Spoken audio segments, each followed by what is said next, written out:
trapped by my husband in prison for 2 years because of his mistress. Watch how I got my revenge and turned them into homeless drifters. Welcome to Martha's Stories. I share new life, stories here every day, and I'd really appreciate it if you hit subscribe and liked my video. Drop a comment down below telling me where you're watching from and what time it is for you.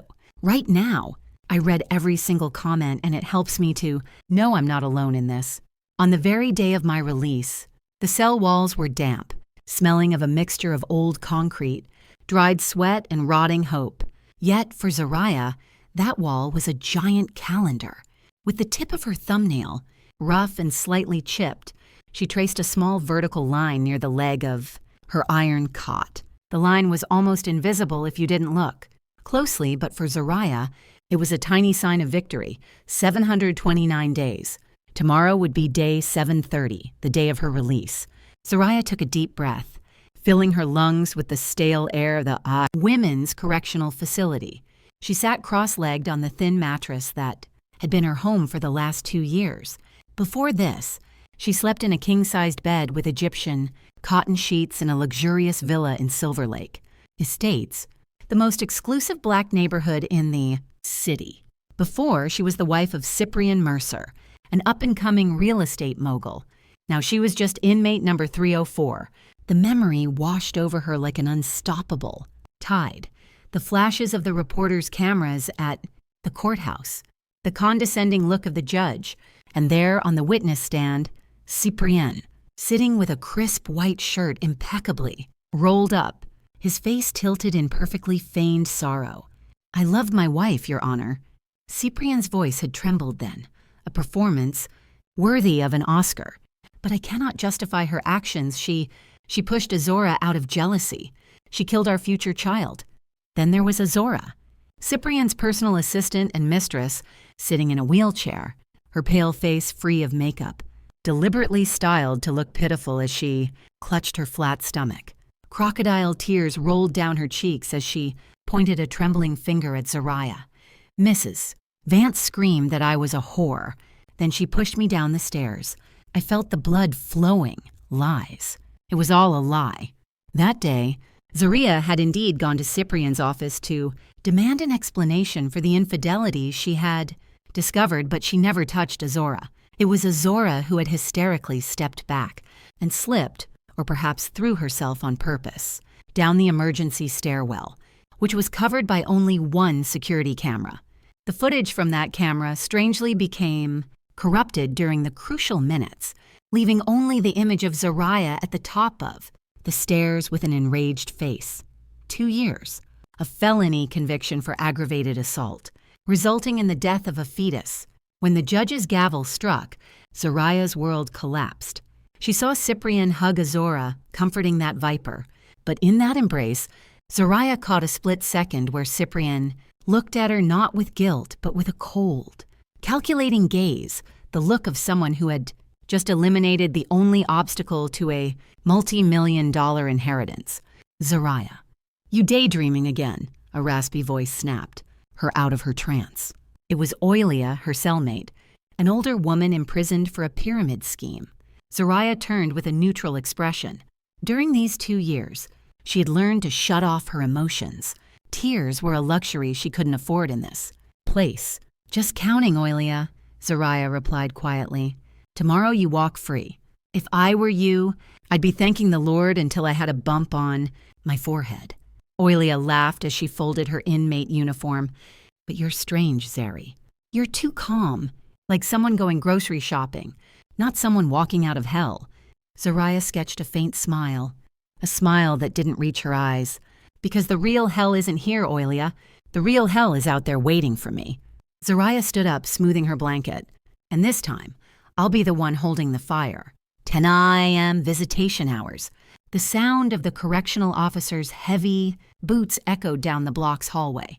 Normally, this was the time inmates anticipated the most, the hope of receiving a package from a relative or simply seeing their children's faces. But for Zariah, this hour was a test of patience. "Zariah Vance, you have a visitor." The officer, a burly woman, shouted from the other side of the bars. Zariah didn't move from her position. reading a book in the corner of the cell. She didn't even lift her head. "Who?" she asked, though she already knew the answer. "Who do you think?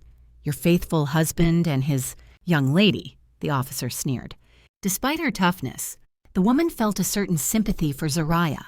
The whole prison knew how diligent Cyprian and Azora were with their visits. To an outsider, it looked like an act of responsibility and forgiveness.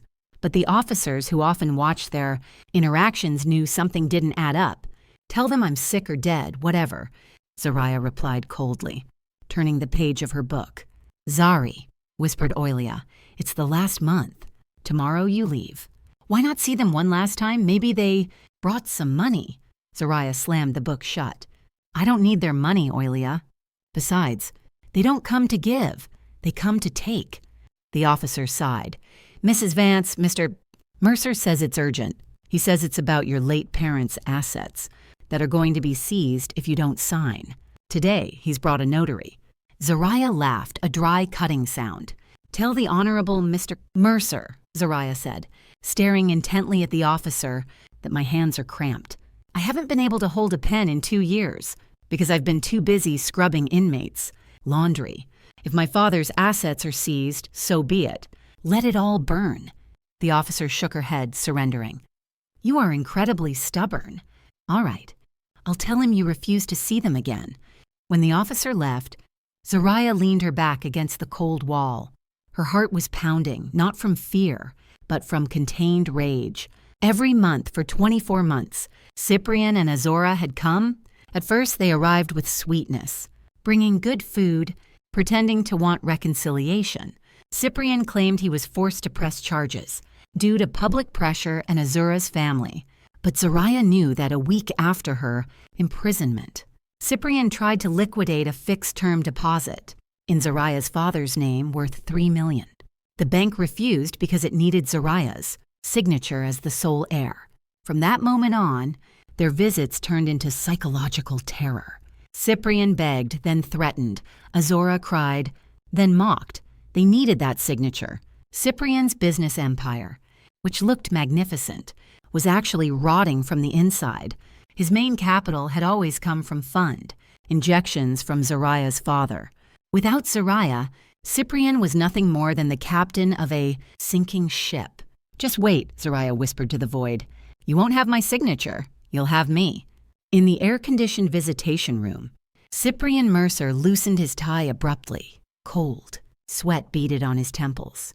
"She refused again?" Cyprian asked, almost shouting when the officer returned alone. The officer nodded indifferently. "She says her hands are cramped, sir. She can't sign.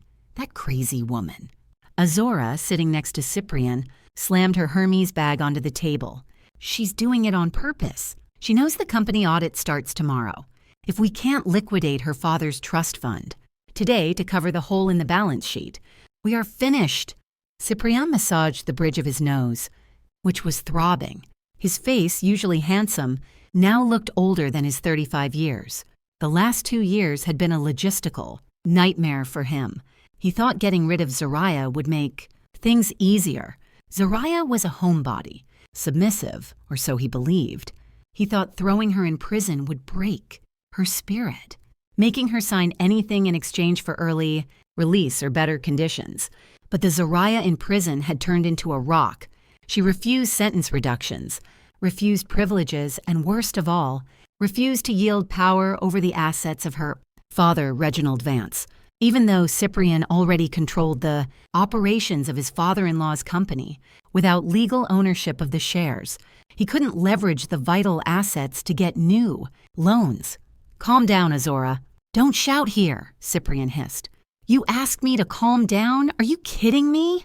Azora glared at him, her beautiful face distorted by panic. "The developers of the Skyview project are already claiming the third payment.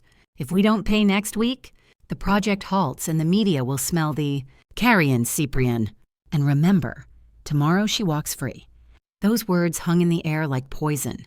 Tomorrow she walks free. So what if she walks free? Cyprian tried to sound confident, though his heart wavered. She's just an ex-con. Who's going to believe her? Her reputation is destroyed. The label of baby killer will haunt her forever. We'll pick her up tomorrow. We'll take her home. Lock her up. We'll pump her full of sedatives until she signs. Are you sure? Azora looked at him doubtfully. She's been silent for 2 years, Cyprien. Her silence is scary. She's never made a scene. She's never begged. She simply refused. She has no one, Azora. Her father is dead. Her fortune is blocked. Her high society friends have abandoned her. She'll walk out of here destitute if we don't. Take her in. Cyprien struggled to convince himself. Cyprien stood up, adjusting his jacket. Let's go home. Let's prepare the script for tomorrow. Call the journalists. We'll create the narrative that we are a compassionate family welcoming back the wayward wife. That way, if she tries anything, the public will think she's ungrateful. Azora huffed but followed Cyprien as they walked toward the black Cadillac awaiting them. They didn't realize that their seemingly perfect plan was hanging by a very thin thread, about to snap, too. Night fell over the prison, bringing a chill that soaked into the bones. In the small library, rarely visited by other inmates, Zoraya sat opposite an older woman with short, white hair.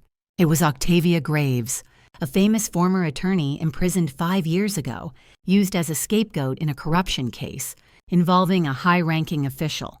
Octavia was Zoraya's unofficial mentor inside. Ready for tomorrow, child? Octavia asked. Her voice was raspy but full of authority. Zoraya nodded. Mentally, I'm ready, Octavia. But what about the documents? Octavia smiled. Mysteriously, reached into her pocket and pulled out a small, contraband USB drive. My protégé, Zir, has everything secured on the outside? Octavia whispered. He's brilliant, like I was in my youth. He tracked the flow of funds from Cyprien's company. Cyprien was careless. He used a shell company in Panama to launder money from the projects, but he put his mother's name as director. Amateur. Zoraya's eyes shone with coldness. And Azora's medical proof? Safe. Octavia replied. Zir managed to get close to the nurse who attended to Azora. Turns out the nurse kept a copy of the original medical record that wasn't destroyed. Azora suffered a miscarriage 2 days before the stare incident due to an overdose of illegal diet. Pills. She was already bleeding when she left the house. Zoraya clenched her fists under the table. The truth was painful but also liberating. She had never killed anyone. The guilt that had tormented her in the first months vanished without a trace, replaced by the embers of a vengeance burning, bright. Thank you, Octavia. I don't know how I can ever repay you. Zoraya's voice trembled. Octavia patted her hand. Pay me by winning, Zoraya. Win for all of us, the ones silenced by arrogant men in a corrupt system. When you walk out of here, you will no longer be the naive Zoraya. You will be the CEO of your own life. Octavia leaned in. Remember our strategy. Don't attack directly. Let them feel superior first. Let Cyprien think he still has control. When he lowers his guard, when he feels safe on his throne, then you pull the rug out from under his feet. First step, asset freeze, Zoraya murmured, repeating the plan they had mapped out for months. Exactly, Octavia nodded. Based on your father's original will, the one you left in a safety deposit box at another bank, which luckily Cyprien didn't know about, you have absolute veto power as soon as you get out and activate your status with the board of directors. Every cent that leaves the company accounts will need your approval. Zoraya imagined Cyprien's face when his credit card was declined. A faint smile returned to her lips. One more thing, Octavia added with a serious face. Be careful. Cyprien is cunning, but Azora is reckless. Desperate people do crazy things. I already died once 2 years ago, Octavia, Zoraya replied calmly. They can't kill someone who is already dead. On her last night, Zoraya couldn't sleep. She spent it packing her few belongings, some books, a toothbrush, a change of clothes she wore when she came in, and a small crumpled photo of her father. She distributed the rest of her soap, shampoo, and some food among her cellmates. An emotional atmosphere enveloped cell number 12. Don't forget about us, huh, Zaryi? Said Oilia with teary eyes. I won't, Zoraya promised. I'll come back, not as an inmate, but as someone who will help with your case, Oilia. At dawn, Zoraya stood in front of the small, cracked mirror above the sink. She contemplated her reflection. Her hair, once long and manicured, was now cut to shoulder length and somewhat coarse. Her skin wasn't as soft anymore. There was a hardness in her features. Her eyes, once soft and full of love, were now dark and deep like the ocean on a stormy night. She was no longer the sweet Mrs. Mercer. She was no longer Reginald Vance's spoiled girl. Prison had stripped her of all her naivety and weakness, leaving an indestructible steel core. She touched her chest. Her heart beat steadily. Without fear, there was only sharp focus. Outside these walls, Cyprian and Azora were probably sleeping peacefully on a plush mattress bought with Zoraya's father's money, or maybe they were nervous thinking about the audit. They didn't know a storm was heading their way. They thought the Zoraya walking out tomorrow would be a broken, ashamed, and poor woman. They thought they were picking up a wounded sheep. How wrong they were. The cell door would open in a few hours. Zoraya put on her old white shirt, the only decent garment she had. The shirt now fit somewhat loosely on her thinner frame. She buttoned it up to her neck, as if putting on armor. Zoraya sat on the edge of the bed waiting for the sound of the key turning. She whispered a promise to herself, a promise that would fuel every one of her steps from that moment on. Cyprien, Azora, enjoy your luxury breakfast this morning, because it will be the last decent meal you'll be able to swallow in peace. The metallic sound of the lock resonated. The cell door opened, the hallway light spilled. Inside, the game had begun. The morning sun shone brightly in the prison's outer courtyard, as if wanting to burn away the sins locked behind the concrete walls. However, the heat of the sun was outmatched by the heat of the camera spotlights. Cyprian Mercer waited by the exit gate, dressed in a perfectly tailored dark blue Armani suit. Beside him, Azora, in a discreet ivory white knee-length dress, her hair in an elegant bun, held a bouquet of white roses. They looked like a couple cut out of a happy family magazine, if you ignored the fact that they were waiting for Cyprian's ex-wife to get out of prison. Do there have to be so many journalists? Azora hissed under her breath, maintaining a stiff smile for the cameras. There have to be, Cyprian replied without looking at her, briefly waving to the crowd of reporters. We have to control the narrative from the second she steps foot outside. The headline has to be, Faithful husband welcomes repentant wife, not ex-con seeks revenge. Cyprien glanced at his watch, valued at tens of thousands of dollars. His heart beat with unease. He hadn't slept all night thinking about the audit starting today. He needed Zoraya's signature before lunch, or the bank would start freezing his operating lines of credit. The door is opening, shouted one of the photographers. The rumble of the old iron gate sliding open broke the tension. All lenses focused on the dark opening. Slowly a figure appeared, Zoraya Vance. She didn't walk with her head down, as shamed inmates usually do when released. She walked upright. Her steps were firm and measured. She wore a simple white shirt, slightly oversized, and faded jeans, the same clothes she wore when arrested 2 years ago. Her shoulder-length hair framed a face sharp and pale from lack of sun, without makeup, without jewelry. But something was different. Her eyes. Zoraya's eyes scanned the crowd of journalists and stopped on Cyprian and Azora. There was no longing or sadness, not even explosive anger. Her gaze was empty, but sharp as the barrel of a rifle about to fire. Cyprian swallowed hard. He took a step forward, extending his arms with a moved expression. He had rehearsed in front of the mirror. Zoraya, darling, finally, Cyprian said loudly, so the microphones would catch it. Welcome back. We are here for you.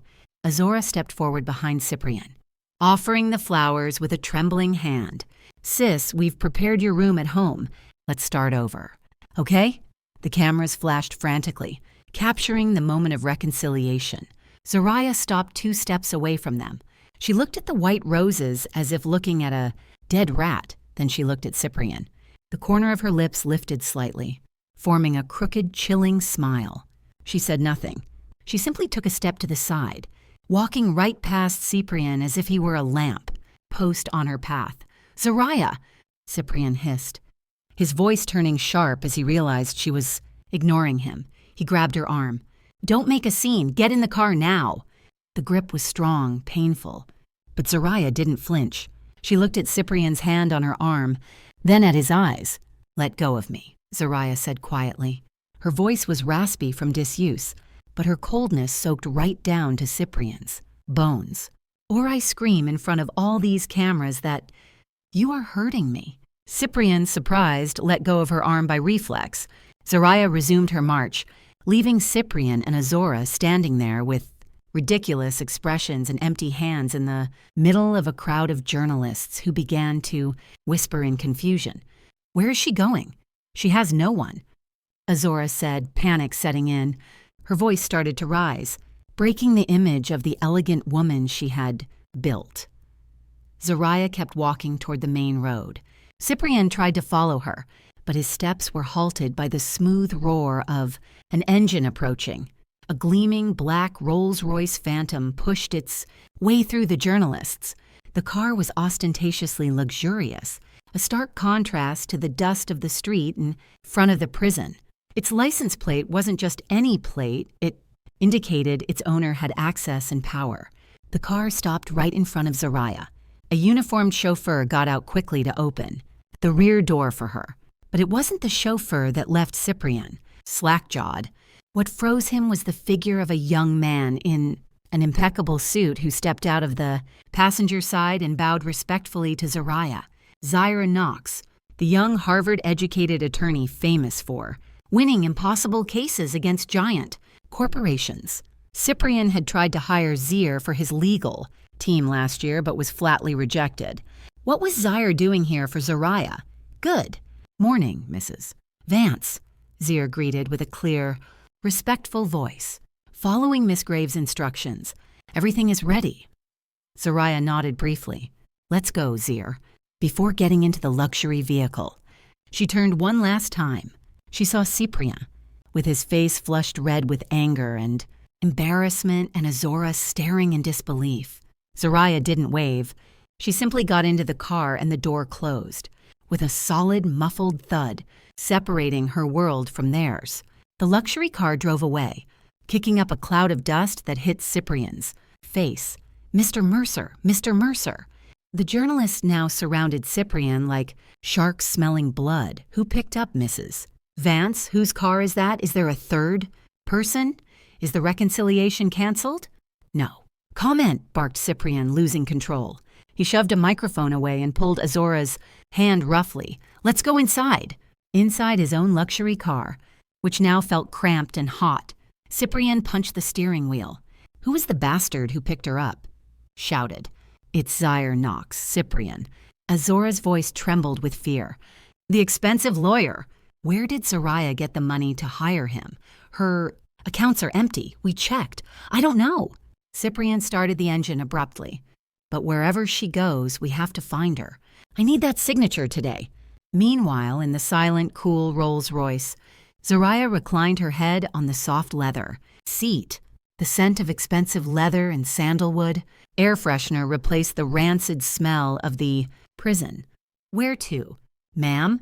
Zaire asked politely from the front seat, watching her in the rearview mirror. "To the sanctuary, Zaire," Zariah replied, eyes closed. "I want a shower. I want to scrub off the remains of their contact." The sanctuary turned out to be a penthouse on the top floor of a 5-star hotel in downtown. This property was one of the many hidden assets of Zariah's late father, not recorded in the company book Cyprian managed, but in a private trust fund that only Zariah could access upon turning 30 or under certain emergency conditions. Her unjust imprisonment had triggered the emergency clause. Zariah stood under the stream of hot water in the spacious marble bathroom. Steam filled the room. She scrubbed her skin with a rough sponge, as if wanting to tear off the layer of epidermis that had touched prison air that had been touched by Cyprian. Finally, tears welled up, mixing with the water. It wasn't a cry of sadness, but of liberation. She wept for her 2 stolen years. She wept for her father who couldn't see her, free. She wept for the child she never carried in her womb but whom she was accused of killing. After an hour, Zariah stepped out. On the king-size bed was a selection of new clothes prepared by Zireh's team in her size, no longer the pastel feminine dresses Cyprian liked, so Zariah would look like a submissive wife. The selection was bold, modern, and imposing: structured blazers, high-waisted trousers, silk shirts in navy blue and black, the colors of power. Zariah chose a pristine white suit with an asymmetrical, elegant cut. White not as a symbol of purity, but as a blank canvas, or perhaps as the shroud for Cyprian's career. As she buttoned the jacket, Zaire knocked on the door and entered with a thick stack of documents. "Excuse the interruption, ma'am. The notary is already waiting in the living room. We need your signature for the total transfer of powers regarding your father's holding company." Zariah sat at the vanity, allowing a professional stylist, also arranged by Zir, to cut her hair into a sharp bob that framed her determined features. "Read me the key points, Zaire," Zariah ordered, gazing at her new reflection in the mirror. "Point 1. Zir opened a blue folder. "The power of attorney you granted to Cyprian Mercer 3 years ago is revoked. Point 2. Your status as majority shareholder with 90% of the shares is activated. Point 3. All assets, both movable and immovable, in the name of the company or affiliated persons, are frozen for forensic audit." "Proceed," Zariah said succinctly. "There's one more thing, ma'am." Zir hesitated for a moment. "The bank has informed us that Mr. Mercer is requesting an emergency withdrawal of $1, $2 million this very afternoon using the deed to a property in Silver Lake Estates as collateral. The deed is in your name, but he possesses the old power of attorney." Zariah spun her chair to look at Zir. Her face, now with light but firm makeup, looked formidable. "Let him request it," Zariah said coldly. "Let him feel victorious until the very last second, then cut off his access right when he's about to. Swallow the hook." Zariah stood up, stepping into blood-red stilettos. The sound of her steps on the marble floor resonated like the strike of a judge's gavel. "I'm done being the victim, Zaire. Now show them who the real owner of all the luxury they enjoy is." While Zariah plotted her war strategy, Cyprian was trying to bail water out of a sinking ship at the headquarters of the Mercer Group, which ironically was located in a building owned by Zariah's father. Cyprian paced back and forth in the boardroom. In front of him, 3 main investors looked nervous after seeing the morning news. "Mr. Mercer," one of the investors cleared his throat. "The news this morning. Your wife refused to come home with you. Will this affect the dispute over asset ownership? We heard the land for the Marba project is still in her name." Cyprian laughed, a laugh too loud and forced. "Ah, Mr. Garrett, don't believe cheap gossip. My wife, Zariah, well, 2 years in prison affected her mental health. Bit. She was ashamed to face the media, so she left quietly in a car from the mental health clinic I hired. She needs time alone, so the assets are safe." "Safe 100%?" another investor insisted. 100%, Cyprian lied smoothly. "In fact, this very afternoon, I'm signing the liquidation for fresh funds to accelerate our project. You have nothing to worry about." Zariah is an obedient wife. As soon as she calms down, she'll sign whatever I put in front of her. Azora entered the room with a tray of coffee, playing her role of efficient secretary again. She smiled sweetly at the investors, but her eyes betrayed panic when they met. Cyprian's. When the investors left, appeased with promises, Azora smashed the tray against the table. "Are you crazy? Cyprian? Mental health clinic? What if the journalists investigate? We don't even know where." "She is." "Shut up, Azora," Cyprian barked. "I'm buying time. The bank just called. The verification for the $1.2 million withdrawal is in process. As soon as the money is in our account, we pay the suppliers, secure our position, and then we look for Zariah. If necessary, we'll hire some thugs to drag her home." Cyprian's phone pinged a notification from the bank.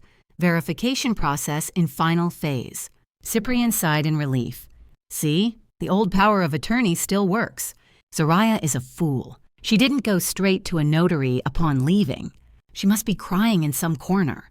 Tonight we have to celebrate, Azora said, starting to calm down.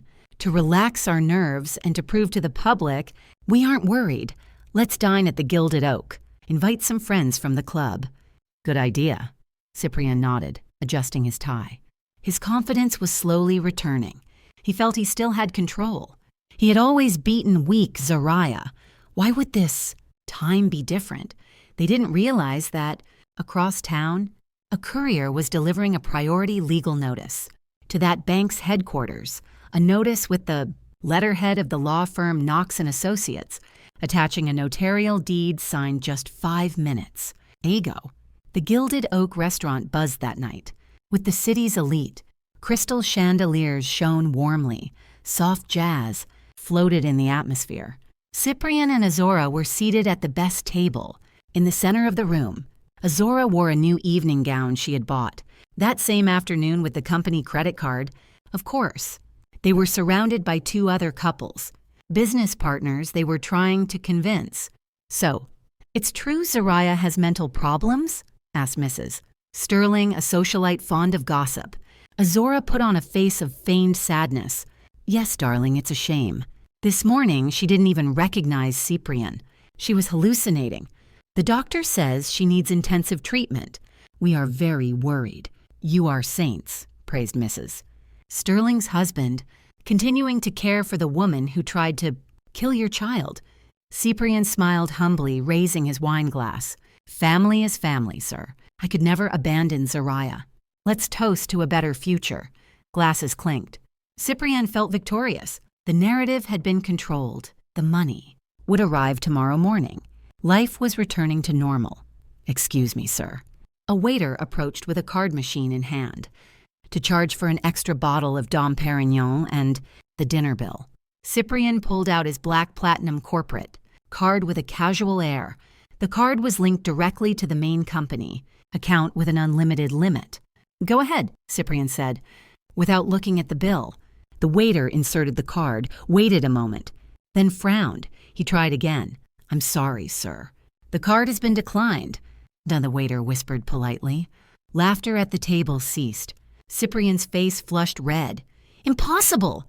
Try again. Maybe your machine is broken. The waiter tried again. A long, painful beep sounded. Still declined, sir. The reason is contact issuer. Use mine. Azora quickly pulled out her credit card. A supplementary card from the same account. The result was the same, declined. Cold sweat began to run down Cyprian's back. The guests started looking at each other, uncomfortably. Maybe there's a problem with the bank's system. Cyprian tried to laugh, but it sounded hollow. One moment, I'll call finance. Cyprian walked away from the table with trembling hands while dialing his CFO's number. Hello, Mr. Reynolds. Why aren't the corporate cards working? Did you forget to pay the bill? Cyprian barked in a whisper. On the other end of the line, Mr. Reynolds' voice sounded panicked and breathless. Mr. Mercer, I was just about to call you. It's a disaster, sir. All company accounts have been frozen. What do you mean? Frozen? An order just arrived from the SEC and the Federal Reserve. There is a total blocking instruction at the request of the new majority shareholder based on an asset embezzlement clause. And sir, the $1, $2 million we requested this afternoon, the operation has been automatically canceled. Cyprian's world flipped upside down. New majority shareholder? Who? Mrs. Zariah Vance, sir, replied Mr. Reynolds quietly. Her notary just sent the active change in. Company structure. You were removed as CEO at 5 p.m. This afternoon. All your access has been revoked. Cyprian dropped the phone. He turned toward the large window of the restaurant. Across the street, a giant screen that normally showed cosmetic ads suddenly changed. It was breaking news. On the screen, Zariah's face, beautiful, firm, and powerful, was giving a press conference at a podium. The volume of the TV at the restaurant bar was turned up by other customers. I, Zariah Vance, as the legitimate owner of the Vance Group, announced today a total restructuring of management. We have found evidence of massive embezzlement of funds over the last 2 years. Starting today, I assume total control and will take legal action against the parties who have harmed the company. On the screen, Zoraya looked directly into the camera, as if looking directly into Cyprian's eyes, who stood paralyzed inside the luxury restaurant, unable to pay his bill. Every eye in the restaurant focused on Cyprian and Azora. The whispers of admiration for the saintly family transformed into looks of contempt and mockery. Cyprian felt his knees go weak. It wasn't just a declined credit card, it was checkmate. And Zoraya had just moved her first pawn. The next morning, the city woke up with an explosion, not of a bomb, but of information that destroyed a reputation. In seconds, in her penthouse, Zoraya enjoyed a cup of chamomile tea while looking at her tablet. Zir sat across from her, smiling with satisfaction. Trending topic #1 on X, Instagram, and TikTok, Zir reported. The hashtags Truth Zoraya and Mercer Scandal have already reached 2 million mentions in an hour. Zoraya swiped her finger across the screen. An anonymous account, managed by Zir's investigative team, had published an explosive file. It wasn't mere rumors, it was a high-resolution scan of the original medical record from Mercy General Hospital, dated September 23rd, 2 days before the stair incident that sent Zoraya to prison. The document read clearly, Patient Azora Banks. Diagnosis, spontaneous incomplete abortion due to consumption of dangerous chemical substances. Dietary supplements. Procedure, emergency DNC, September 23rd, 11:45 p.m. The document proved that when Azora fell down the stairs on September 25th, her uterus was already empty. There was no baby that Zoraya had killed, only the drama of a manipulative woman who used her own miscarriage to get rid of the legitimate wife. Across town, in the luxury villa that used to belong to Zoraya, the atmosphere was tense. Cyprian smashed his phone against the wall, shattering the screen. His breathing was ragged. His red-rimmed eyes stared at Azora, who was curled up on the sofa, her face pale as wax. Explain it to me, Cyprian's voice was low, trembling with rage about to explode. Explain to me why that medical record says you miscarried 2 days before Zoraya came to the office. It's fake, Cyprian. Zoraya forged it. Azora tried to deny, but her voice cracked. Don't lie to me anymore, Cyprian shouted, approaching and grabbing her by the shoulders. I just called the hospital director. He's terrified. He says the file is authentic and was stolen by an intern nurse. So it's true, you had already miscarried because of your damn diet pills. And then you faked a fall so Zoraya would go to prison. Azora broke down, crying hysterically. I was scared, Cyprian. At that moment, you said if I wasn't pregnant, you would divorce Zoraya. But I had the miscarriage. I was afraid you would leave me if you knew the baby was lost. Then Zoraya arrived, furious. I saw an opportunity. I thought if Zoraya went to prison, we could be happy forever. Cyprian let her go, backing away as if he had just touched something. Infectious. The betrayal left him speechless. For 2 years, he had lived convinced he was doing the right thing for justice for his dead son. That conviction justified all his cruelty toward Zoraya, but it turned out he was just a pawn in Azora's twisted game. He had imprisoned his loyal wife for a liar. Cyprian, we have to deny it. Let's hire a lawyer. Let's pay influencers. Azora pleaded, crawling to hug his legs. With what money? Cyprian shouted in frustration. My accounts are frozen, Azora. My cards don't work. And now the whole world knows you are a liar and I am the idiot husband who jailed his innocent wife.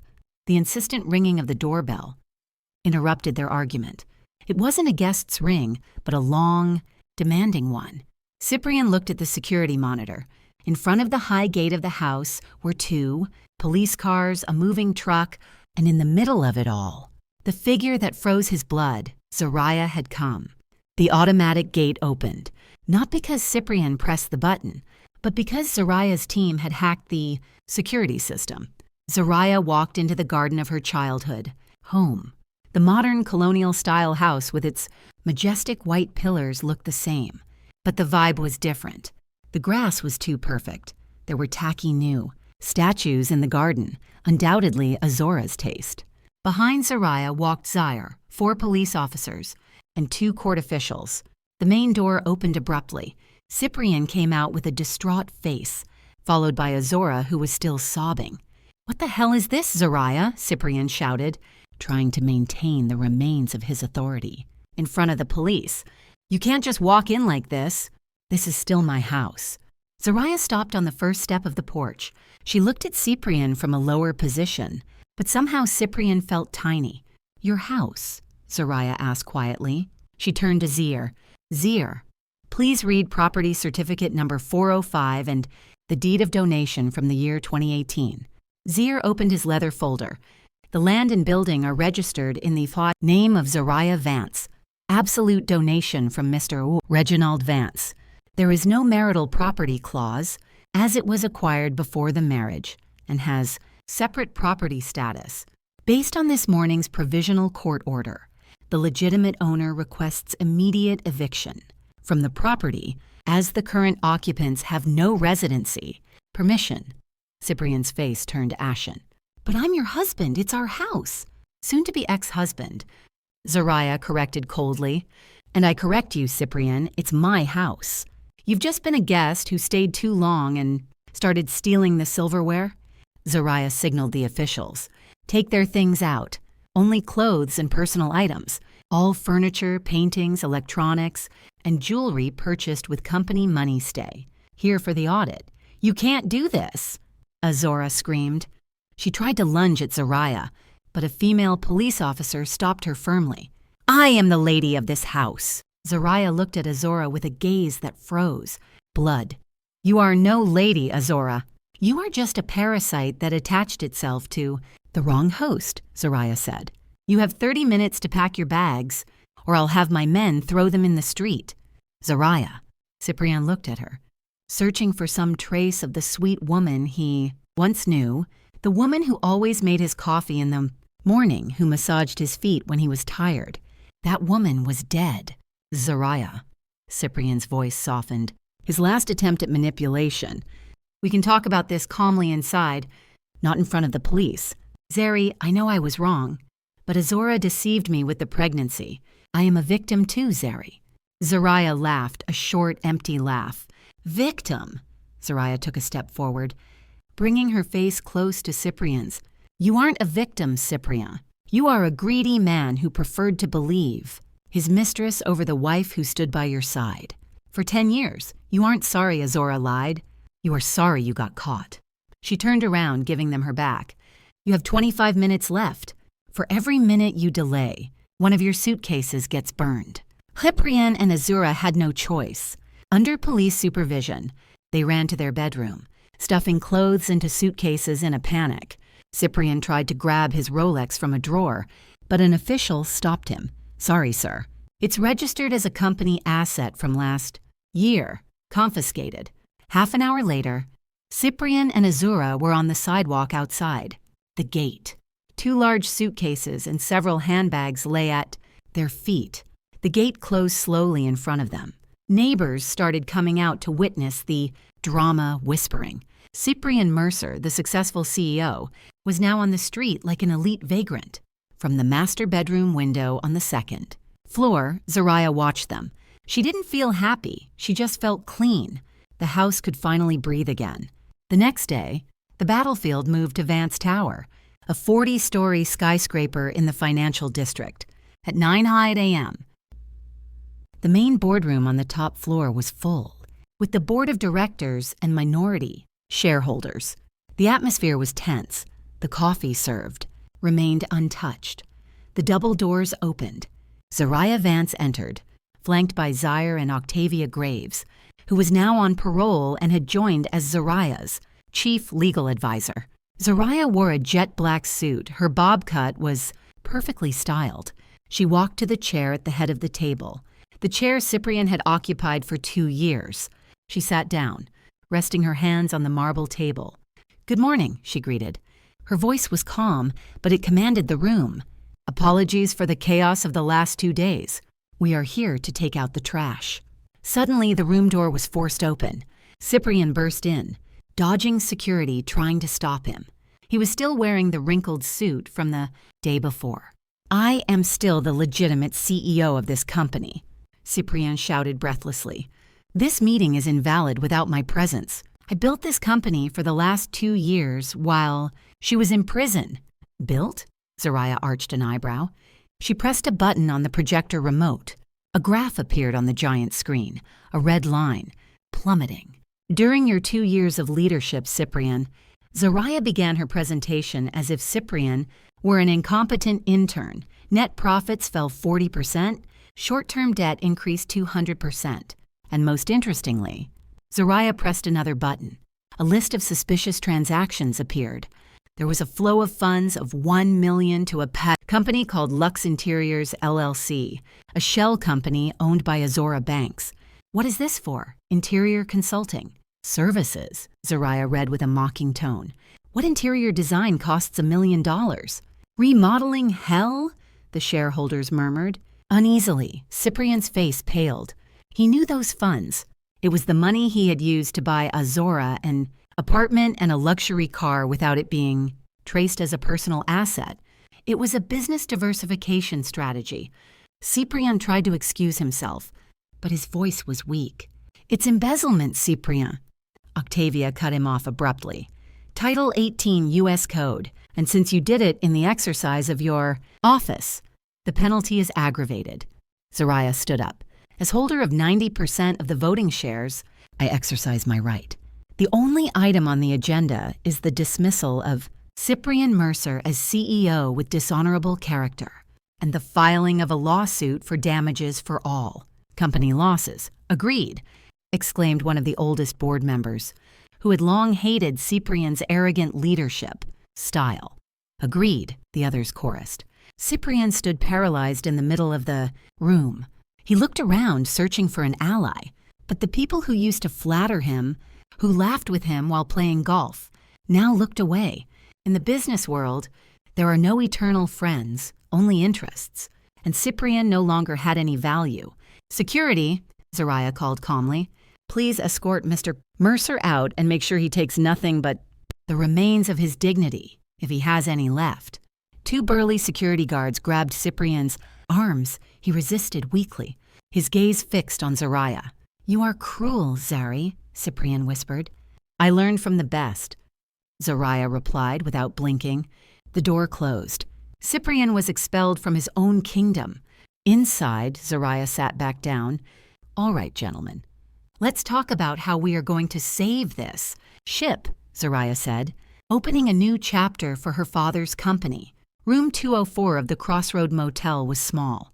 It smelled of stale tobacco, and the air conditioner made a noise like an old tractor. Cyprien sat on the edge of the bed, whose springs dug into him, staring at the peeling wall. His luxury suitcases with designer clothes were piled up ridiculously in that filthy room. It had been 3 days since they were kicked out. The credit cards didn't work. The cash Cyprien had left in his wallet was barely $300, a pittance for someone who used to spend that on a single dinner. His Cadillac had been repossessed by the financing company yesterday afternoon. Turns out Cyprien hadn't paid the installments. For 3 months, the money had been diverted to cover Azora's lifestyle. "It's so hot in here. I can't sleep," complained Azora. She had just come out of the bathroom, whose faucet was dripping. "Stop complaining," Cyprien muttered without turning around. "Stop complaining," Azora exploded. She threw a wet towel at Cyprien's face. "This is all your fault. You said you were a business genius. You said Zoraya's assets were under your control. And what happened? You were just a puppet. Without Zoraya's signature, you have nothing." Cyprien shoved the towel away roughly, stood up, and pushed Azora against the cheap wooden wardrobe. "My fault," Cyprien shouted, eyes bloodshot. "Do you have a mirror?" All of this fell apart. "Because of your lie, Azora. If you hadn't faked the fall, if you hadn't staged that dirty theater, Zoraya wouldn't have gone to prison. We probably would have divorced amicably. I would have gotten part of the marital assets, and we would still be rich. But no, you were greedy. You wanted to see her destroyed. And now look who is destroyed. I did it for us," Azora replied, shouting through tears. "I love you, you idiot." "Love?" Cyprian laughed bitterly. You loved my credit card. You loved the status of Mrs. Mercer. Now that I have nothing, do you still love me? Azora fell silent. Her eyes shifted nervously, avoiding Cyprian's gaze. The painful silence filled the room. Azora's unspoken answer was more hurtful than a slap. I knew it, he hissed. Cyprian sat back down, burying his face in his hands. Cyprian, Azora's voice changed, becoming calculating. We can sell my jewelry. My handbags still have value. We can flee abroad to Mexico or Canada. They withheld our passports, Azora, Cyprian said wearily. A friend in the police told me Zoraya moved fast. We are under surveillance, waiting for the summons. Azora collapsed onto the floor. Her face was pale.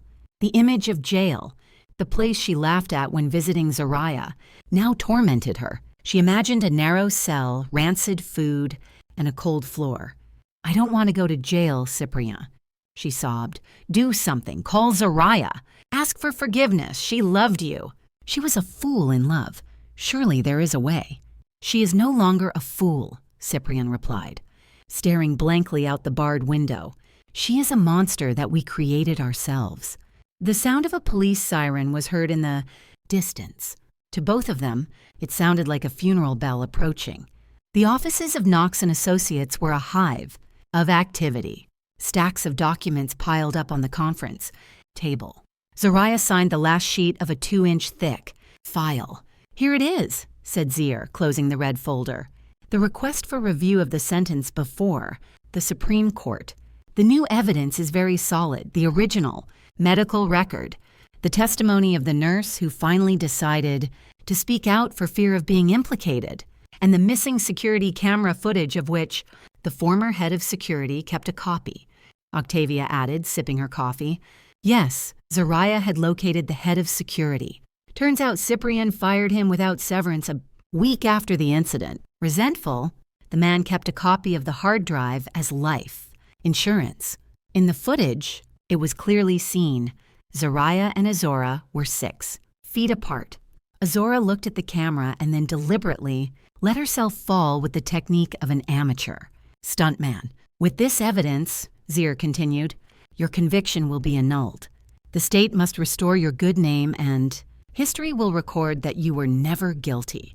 That is for the past, Zoraya said calmly. Now for the future. Zier handed her a second black folder, police. Complaint number LPBI Stu 99125. Zier read, defendants Cyprian Mercer and Azora. Banks.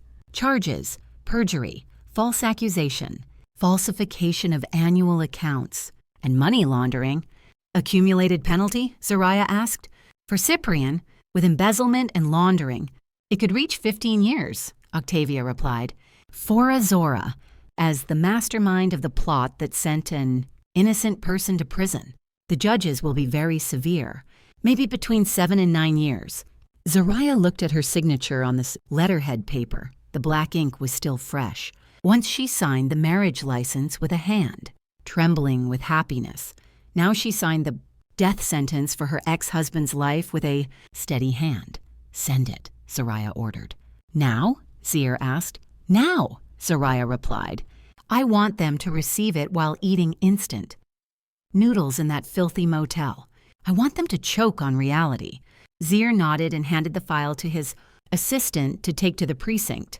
Zoraya approached the office window overlooking the city skyline. The sky was cloudy, but to her it looked clear. Justice is slow, Octavia, Zoraya murmured. Octavia stood beside her, wrapping an arm around her student and client's shoulders.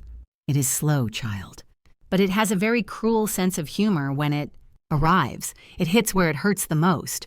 Zoraya smiled slightly. They took 2 years from me. I will take the rest of their lives. Zoraya's phone vibrated, a text from an unknown number. Zoraya, help me. Cyprian hit me. I want to be a protected witness. I have more evidence about the bribe to the Judge Cyprian made. Meet with me. Azora. Zoraya showed the message to Octavia and Zier. As you suspected, Octavia, Zoraya said coldly, the rats start eating each other when the ship sinks. What are you going to reply? Octavia asked. Zoraya typed a brief response and turned off the phone. Zoraya's reply, "Save your story for the police. I don't care." A torrential rain fell over the city that afternoon, as if the sky were crying, or perhaps cleansing the sins of the metropolis. In the lobby of Vance Tower, the atmosphere was silent.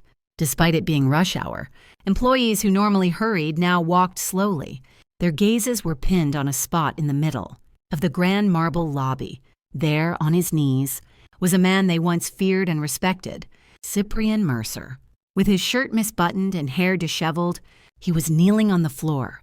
He didn't care about the whispers of the employees he once shouted at, nor the security guards looking at him with a mix of pity and disgust.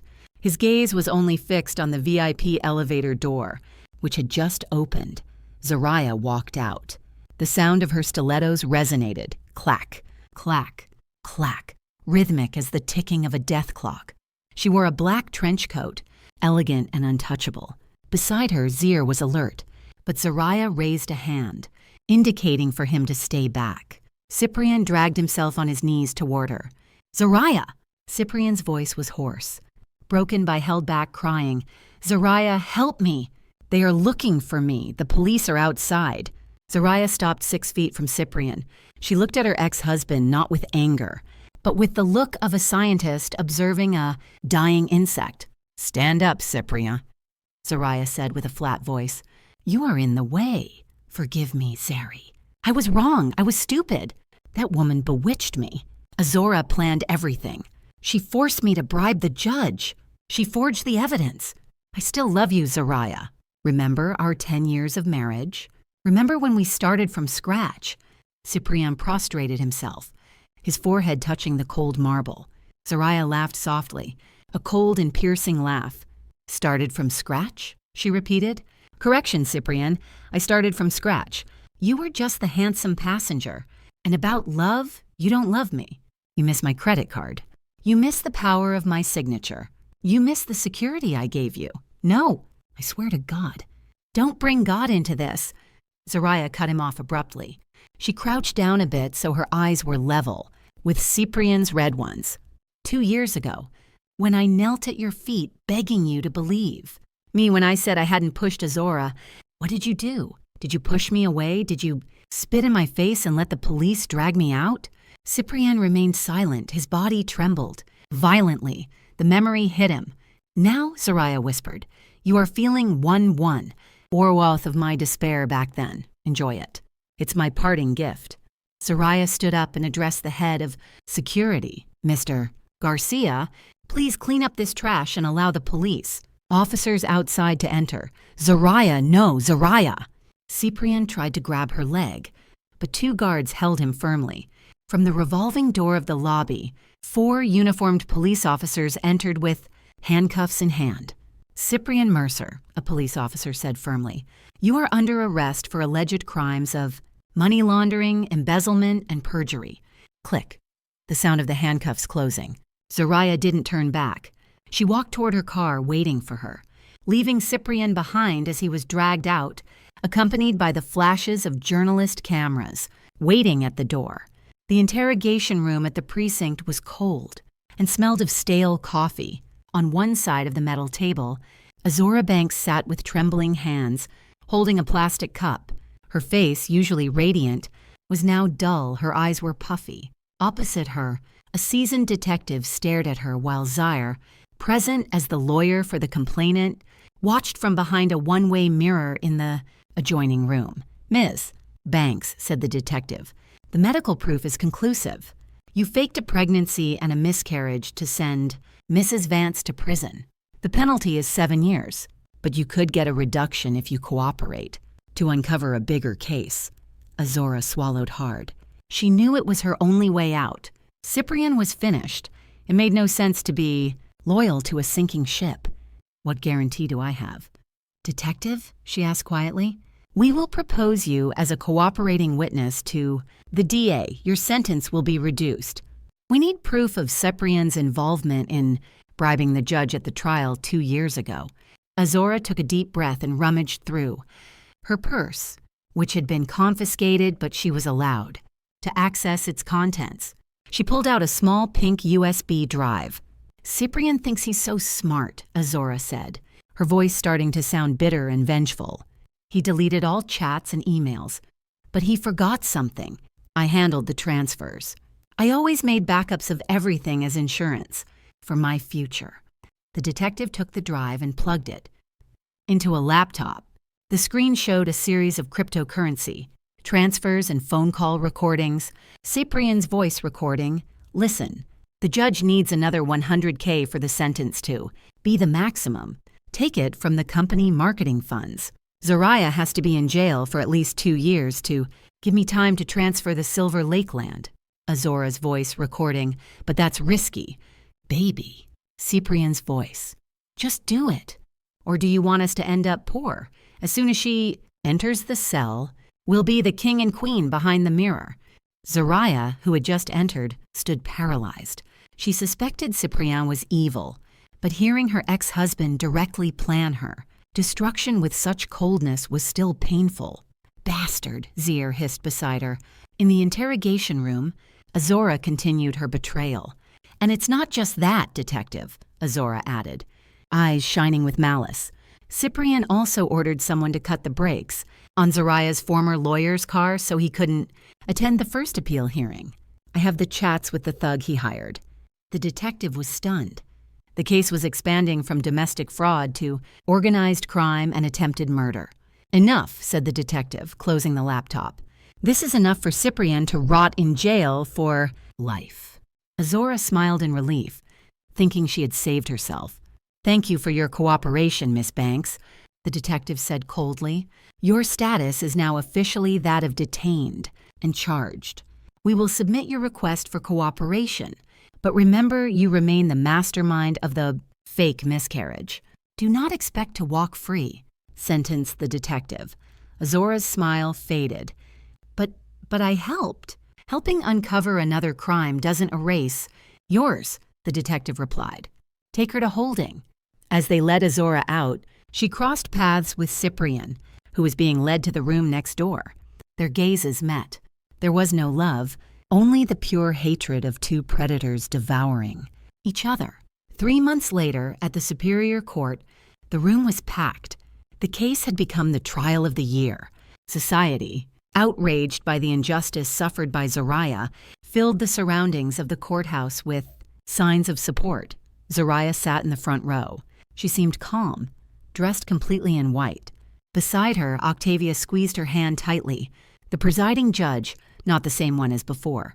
The previous one had been removed and was now, also accused, banged the gavel to begin the reading of the sentence. Cyprian and Azora sat in the defendant's dock, separated by 2 police officers. Cyprian looked haggard. His hair had turned gray. His eyes were sunken. Azora kept her head down, crying silently. "The court is ready to rule." The judge's voice boomed. Zoraya's heart pounded.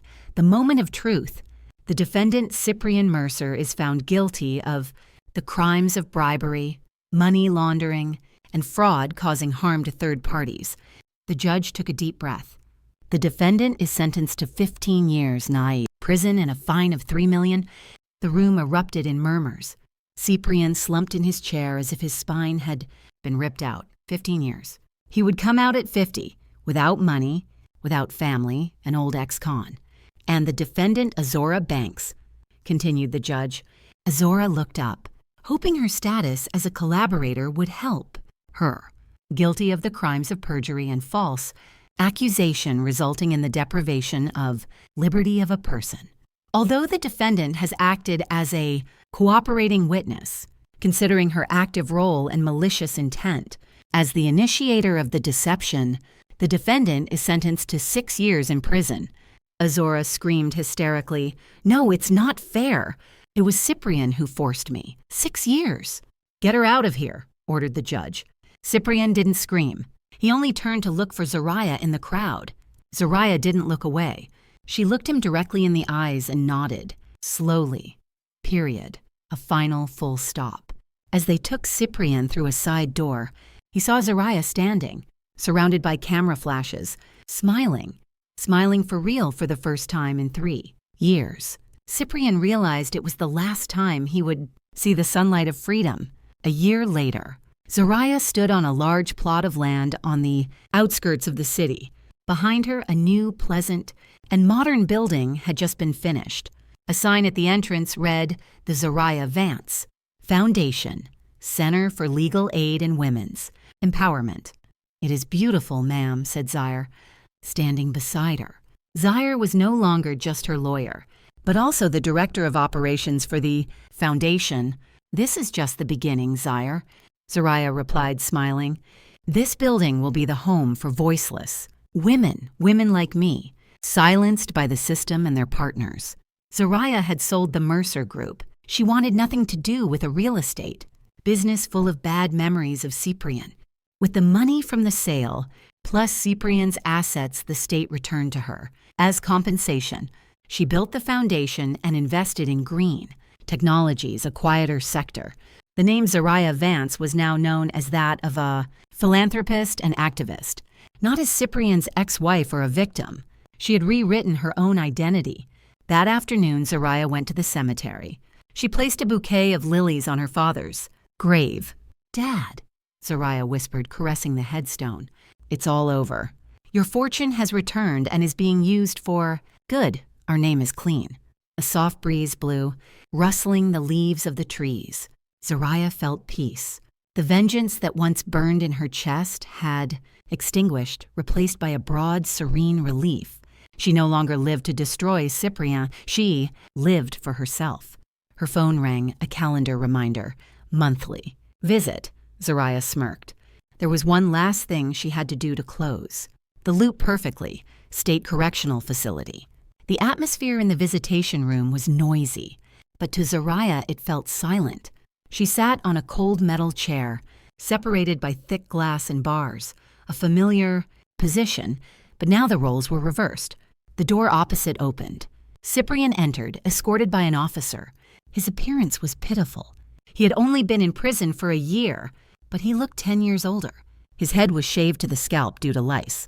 His face was rough and dark, a scar on his temple, probably from a fight. His aura of arrogance had disappeared, replaced by the pleading look of a beaten dog. Cyprien sat down. He looked at Zariah with watery eyes, as if seeing a savior angel. He picked up the intercom receiver with trembling hands. Zariah picked hers up calmly. "Zariah." Cyprien's voice sounded distorted in Zariah's ear. "Thank you for coming. I knew you would come. You still care about me, right?" Zariah remained silent, letting Cyprien speak. "This is hell, Zari." Cyprien began to cry. "They beat me. The food is garbage. I can't take it anymore. Zari, please help me file an appeal. You have contacts now, or at least send me money. My commissary account is at 0. I'm starving." Zariah looked at this man, the man she once adored, the man who threw her into a place like this, without remorse. "I didn't come to save you, Cyprien." Zariah's voice was clear and calm. Cyprien was stunned. Zariah took a brown envelope from her bag and pressed it against the glass. "This is a copy of our divorce decree, now final, and the Asset Liquidation Act. The court has decided that since you were the cause of the divorce and committed a felony against your spouse, you do not receive a single cent." Cyprien's face crumbled. The hope for money vanished. "And one more thing," Zariah continued. "I came to return this." Zariah pulled out the white gold wedding ring Cyprien had given her, the ring she had kept in the deepest drawer.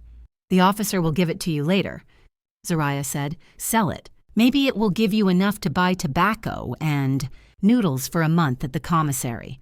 "Zariah, don't do this," Cyprien sobbed. "I am your husband. I'm sorry." Zariah stood up, adjusting her jacket. "Before, you used to come visit me every month, expecting me to break and surrender," Zariah said, staring into Cyprien's eyes through the glass. "Today, I came to make sure you see that I am whole, happy, and that I won." "Zariah, wait! When will you come back?" Cyprien shouted, desperately as Zariah began to turn around. "Don't leave me alone, Zariah." Zariah stopped for a moment and turned slightly. "There will be no more visits, Cyprien. This is the last one. Enjoy the rest of your life in the box you built." "Yourself?" Zariah hung up the phone, the connection cut off. Behind the glass, Cyprian screamed soundlessly, banging on the glass, begging, crying. But Zariah was already gone. The heavy iron door opened, letting the brilliant sunlight welcome her. She took a deep breath, inhaling the true air of freedom. No burdens, no past. Zariah walked toward her car, where Zaire waited with a smile. She got in, and the vehicle drove away slowly, leaving the gloomy prison building further and further behind until it became a small dot that finally disappeared in the rearview mirror. The flower had fully bloomed, and the iron bars had only been the fertilizer that made it stronger. Did you like the story, and which city are you listening from? Thank you so much for your sweet support. I'm looking forward to your comments on the story. On the screen, you can see 2 new life stories that I highly recommend. There's so much more on my channel. Don't forget to subscribe. See you in the next life story with love and respect.